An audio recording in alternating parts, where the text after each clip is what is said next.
Всем привет, друзья! Недавно у меня появилась идея рассказывать истории игры разных игроков State of Survival, как они играют, какой стиль применяют и на что обращают внимание при развитии своего аккаунта.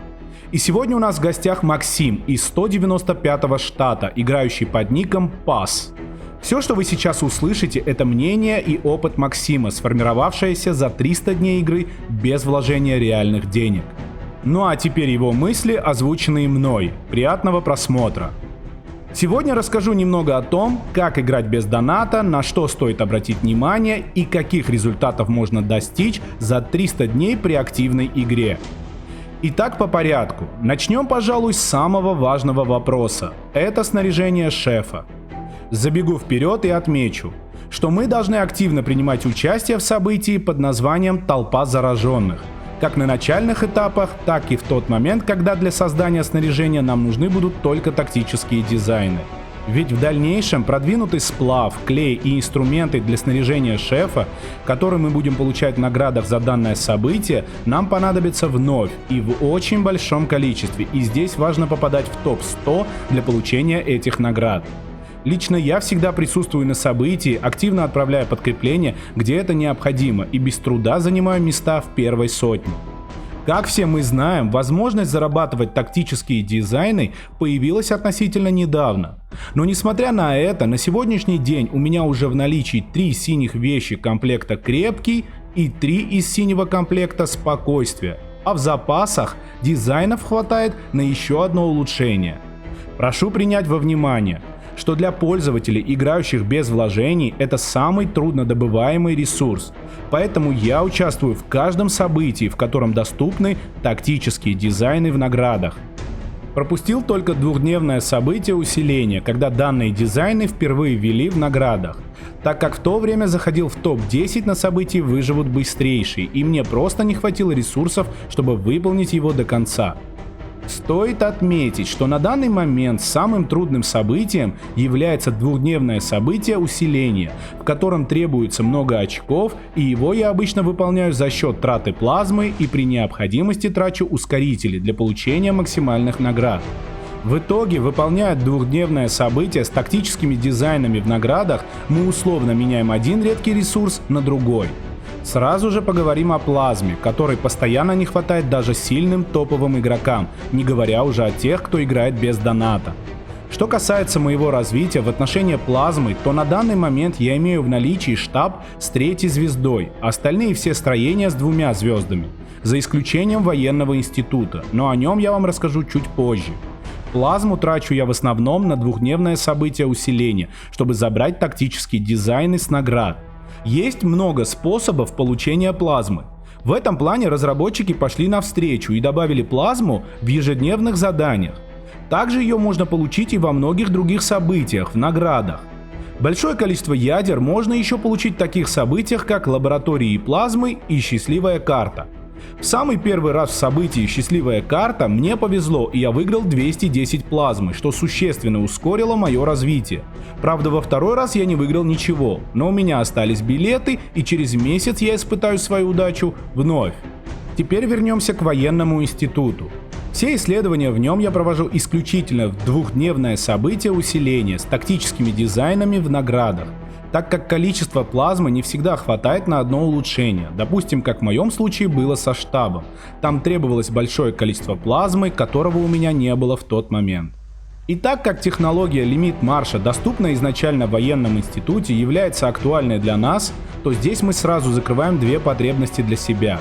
В данный момент у меня исследован лимит марша в 2 ветках до 5 уровня и в 1 до 3 уровня. В дальнейшем я также планирую улучшать и сам военный институт, как сейчас исследую технологии в нем, исключительно лишь дни двухдневного события усиления. Тут же отмечу, что и в обычной лаборатории я также на данный момент прокачиваю лимит марша, оставляя предыдущие технологии на 1 уровне, так как я не рейдер и личная статистика для меня уходит на 2-й план. Военную ветку «Бой» я начал активно исследовать только после завершения исследований всех актуальных, на мой взгляд, технологий в развитии и экономике. Далее я хочу уделить внимание снаряжению героев. И на сегодня у меня все фиолетовые вещи 1-й звезды и 1 вещь с 4 звездами. За 300 дней я пропустил не более 5 ловушек. Даже если у меня не было времени, я все равно старался заходить хотя бы в пару рейдов и что-то получал за это, потому что хоть что-то лучше, чем ничего. Изначально я играл в Русском Союзе и практически всегда занимал первые места. Правда, ловушка там была небольшого уровня. Но когда перешел в топовый союз к иностранцам, стал стабильно попадать лишь в 20-ку, ведь ловушка в моем нынешнем союзе гораздо сложнее. Да и ребят, которые опережают меня в развитии, намного больше. Но даже при таком раскладе я стабильно через день получаю 20 дизайнов снаряжения героя, что в свою очередь является хорошим бонусом для меня на сегодняшний день. Сразу же заострю ваше внимание и на альянсах.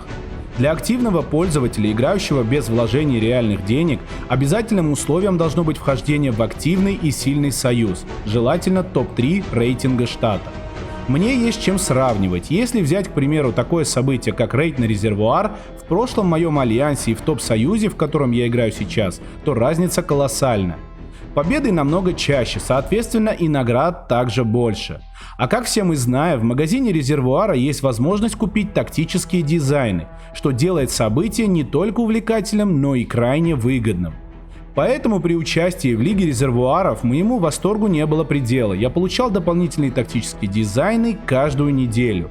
Даже в случае поражения, а у нас их было всего 2, мне все равно хватало на их покупку, так как я всегда набираю минимальное количество очков для получения максимальных наград. Здесь же отмечу, что у вас должно быть большое количество солдат, чтобы успешно отыгрывать данное событие. Поэтому за своей армией я тщательно слежу и уделяю большое внимание. Среди всех типов войск я отдаю предпочтение охотникам. Во всех событиях для меня в первую очередь важен максимальный урон, за который я получаю больше очков и, соответственно, лучшие награды. На данный момент у меня почти 3 миллиона воинов. Все свои универсальные ускорители я трачу именно на армию, хотя везде вижу информацию о том, что в первую очередь нужно уделить внимание исследованиям в лаборатории и целесообразнее тратить универсальные ускорители именно туда. Но я осознанно сделал свой выбор, основываясь на том, что в дальнейшем я исследую лабораторию намного раньше, чем достигну лимита войск, а лимит, как я предполагаю, опираясь на увиденные мною скриншоты, составляет 10 миллионов без одного солдата в каждом из типов войск. Также для меня в приоритете стояла цель сделать свой штаб непробиваемым в соло даже при отсутствии в нем всех 6 походов. Поэтому теперь в таких событиях, как рейд на резервуар и битва за Капитолий, я чувствую себя довольно уверенно. Также напомню, пусть это и будет совсем не скоро, но не забудьте оставить пару исследований в лаборатории незавершенными. Это нужно для траты ускорителей исследований. Не совершайте тех же ошибок, что сделали многие со стройкой, когда у них все здания максимального уровня, и им просто некуда тратить свои ускорители строительства. У себя для траты ускорителей строительства я оставил целых 4 фермы, не улучшая их до максимального уровня. Про это Гор рассказывал в своем ролике про ошибки игроков под номером 4. Можете перейти по ссылке в описании и посмотреть, о чем я сейчас говорил. Идем дальше. На что еще стоит обратить ваше внимание, так это VIP. Я максимально грамотно использовал биокапсулы, ведь для пользователей, играющих без вложений, это также ценный ресурс. И в начале игры я тратил биокапсулы на постоянную покупку второго строителя. Бафы ускорения строительства за капсулы применял с 28 уровня штаба. И, конечно же, сами очки VIP. Также, ребята, не забывайте каждый день скупать очки VIP на бирже в рыночном киоске, так как там они стоят чуть дешевле. На опыт шефа биокапсулы тратить не советую, так как у меня сейчас 55 уровень шефа, и я только один раз за 300 дней приобрел 5000 опыта со скидкой 70% в сделках дня. Основной процент опыта шефа я получаю в дни карнавала при нападении на боссов данного события. Для максимальной скорости обучения армии нам вполне хватает 55 уровня шефа, ну и, конечно же, полностью исследованных необходимых технологий в лаборатории. Сейчас у меня VIP 9, и я получаю 2 универсальных фрагмента легендарного героя в день, что является очень хорошим бонусом в улучшении героев. Давайте сразу же поговорим и о них. Я взял за основу улучшать героев до звания подполковника 60 уровня. Ведь каждое новое поколение 60 уровня получается сильнее предыдущего поколения 70 уровня и улучшается относительно недорого в сравнении с последующими уровнями и званиями. Но даже при таком подходе я все еще не успевал улучшать всех 3 героев до 60 уровня в одном поколении, так как VIP 9 я получил только перед Новым годом, да и признаться откровенно не уделял столь должного внимания героям. Но следующее поколение у меня точно будут все 3 героя 60 уровня в звании подполковника, так как на сегодняшний день я уже перестал тратить фрагменты на имеющихся героев и начал копить на новых. Сейчас у меня 251 универсальный фрагмент легендарного героя. Также стоит принять во внимание интересную стратегию, что на первых этапах можно улучшать 2 героев до 60 уровня, к примеру, охотника и наездника, а из следующего поколения одного пехотинца, и в дальнейшем постоянно чередовать данную конфигурацию. Тут же сразу отмечу, что во время карнавала в 7-дневном событии стоит пытаться заходить в топ-50 и получать дополнительные золотые фрагменты легендарного героя, так как это не составляет особого труда. В данном событии пользователи, играющие без вложений, могут получить огромное количество очков в день сбора ресурсов, так как у топовых игроков в большинстве случаев нет на это времени, и они физически не могут уделить должного внимания событию в этот день. Далее давайте обсудим вопрос, который часто поднимается между игроками. Копить и затем брать первые места на таких событиях, как «Выживут быстрейшие», либо на событиях «Война штатов» на этапе подготовки и карнавалах, либо участвовать в каждом возможном событии и получать награды. На мой взгляд, тут все очевидно. Пока копим, мы замедляемся в развитии. Соответственно, на любом событии наши результаты скромнее, чем могли бы быть. И также мы не везде получаем максимальные награды, которые в свою очередь являются самыми ценными. Но даже если учесть, что вы взяли топ-1 в событии «Выживут быстрейшие» и получили фрагменты какого-либо героя, то из всевозможных наград вы получили только данные фрагменты героев, которых в последующем сменит новое поколение, и накопительный режим для них потеряет свою актуальность, в отличие от любых других ресурсов, таких как плазма, тактические дизайны и так далее. Лично в моем штате много ребят играют активно и с большими вложениями в игру. И чтобы победить их в событии «Выживут быстрейшие» либо в карнавале, мне нужно копить на протяжении очень большого промежутка времени. Но и это не гарантирует мне тот же топ-10, к примеру, в карнавале, так как за облик всегда идет ожесточенная борьба между топовыми игроками. Надеюсь, свои мысли по этому поводу я донес вам максимально доходчиво. Итак, вернемся к биокапсулам, дефицит которых мы испытываем постоянно. Здесь мы должны обратить внимание на такое событие, как охота на охотника. Видео про него вы можете посмотреть также на канале у Гора, так как этот ивент просто находка для пользователей, играющих без вложений. С данного события, помимо фрагментов героя Трэвиса, мы получаем также биокапсулы и универсальные ускорители. Здесь же стоит принимать во внимание, что ускорители являются основополагающим компонентом любого события. Поэтому универсальные ускорители тоже важный ресурс, хоть и достаточно распространенный.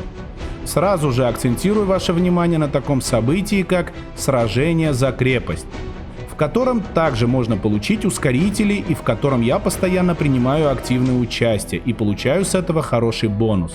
И пускай на сегодняшний день большинство наград за победу в бункерах лично для меня потеряли свою актуальность, хотя и тут бывают достаточно ценные призы за победу.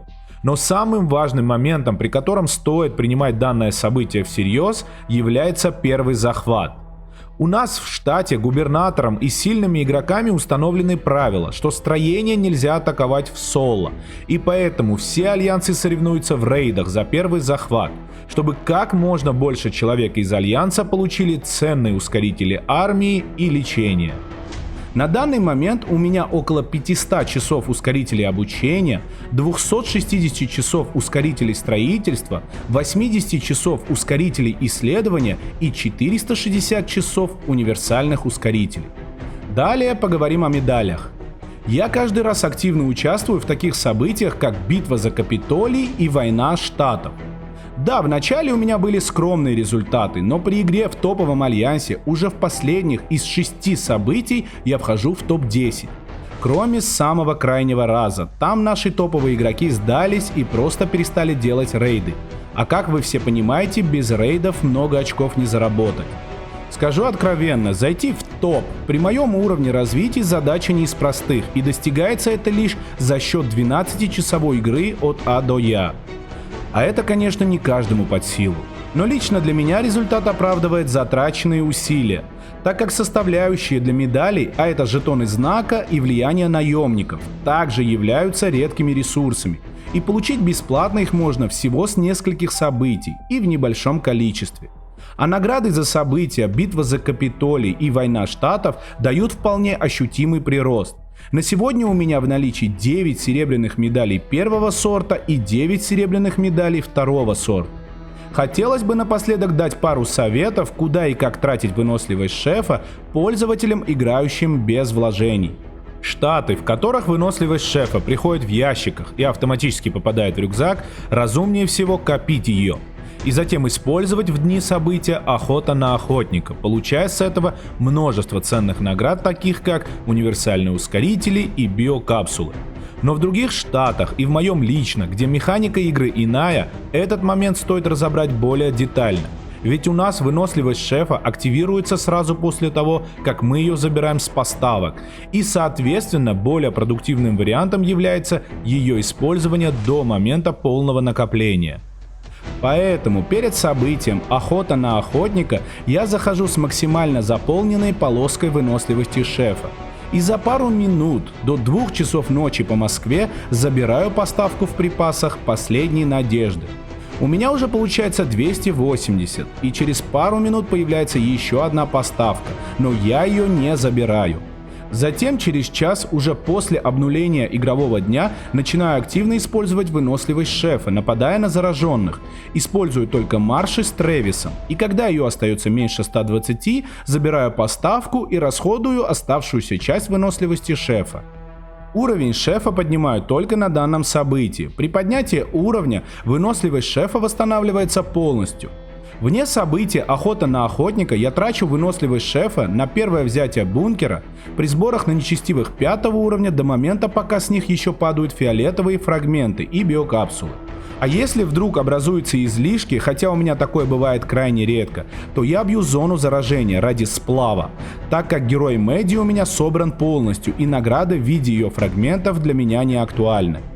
Также не могу не сказать о недавнем событии «Китайский Новый год», в котором впервые пользователи, играющие без вложений, получили шанс выиграть облики. Правда, речь идет только об обликах Марша, но даже это не может не радовать. Я активно принимал участие в данном событии и собрал 8 частей быков. Остальными частями со мной поделились участники моего альянса, благодаря чему я смог забрать целых 2 облика Марша, собрав при этом и остальные доступные награды. Итак, подведем итог. Основной упор я сделал на армию, получив при этом солидный показатель боевой мощи, пусть и фиктивный, но все же. На событии рейд на резервуар, к примеру, меня не могут пробить в соло 5-звездочные ребята с полным комплектом доминатора, и при нападении на меня получают раненых больше, чем я. Самым ценным ресурсом является тактический дизайн, поэтому стоит участвовать в каждом событии, где его можно получить. Рациональнее участвовать в каждом событии и собирать максимальные награды, чем копить. Так как мы не рейдеры, в лаборатории приоритетнее сперва исследовать ветку развития, а затем уже военную ветку бой. Скажу вам про цели, которые я ставил для себя на первые 300 дней игры, и советую игрокам без доната стремиться к таким показателям, как VIP 9, 55 уровень шефа, герой 60 уровня в звании подполковника и 2 миллиона армии 3-звездочного уровня. При таких условиях на сегодняшний день игра будет максимально комфортной и удобной. На этом все. Надеюсь, увидимся с вами на 500-м дне игры. Ну что, друзья, это были мысли Максима Александрова, за что ему спасибо огромное. А я вас благодарю за просмотр. Если идея вам понравилась, поставьте лайк и обязательно подпишитесь на мой канал. И если вы хотите стать автором ролика, пишите мне, и мы оживим ваши мысли. Берегите себя, думайте только о хорошем, ведь мысли материальны. Всем пока и до новых встреч!